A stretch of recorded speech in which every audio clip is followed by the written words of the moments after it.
Klasično učenje v šolskih klopeh učenci najprej prekinejo z gibalno vajo.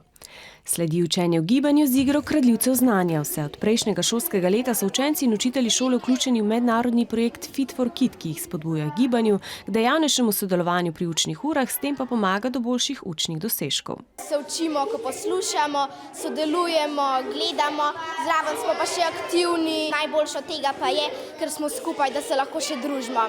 Pomembna je tudi hidracija. Največ pijemo vodo, ker je najbolj zdrava. Da lahko bolj misliš, pa si bolj skoncentriran. Učenci med odmori ne sedijo in brskajo po telefonu, ampak so njihovi odmori aktivni. Ob 11. imamo pa na hodniku prostor in se lahko igramo na igrah, ki so narejene na tleh.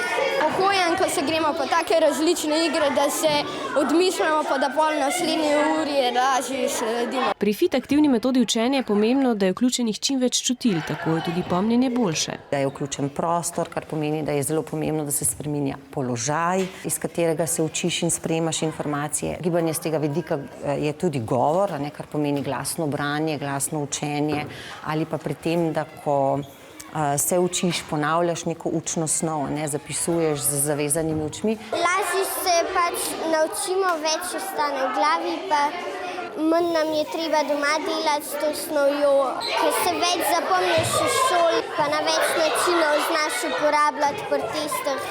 Mogoče je malo smotan, ker moramo velikokrat tudi s fanti kaj delati, ampak smo se že navadili. Pa naj bo sprint do konca konference fit in uspešen.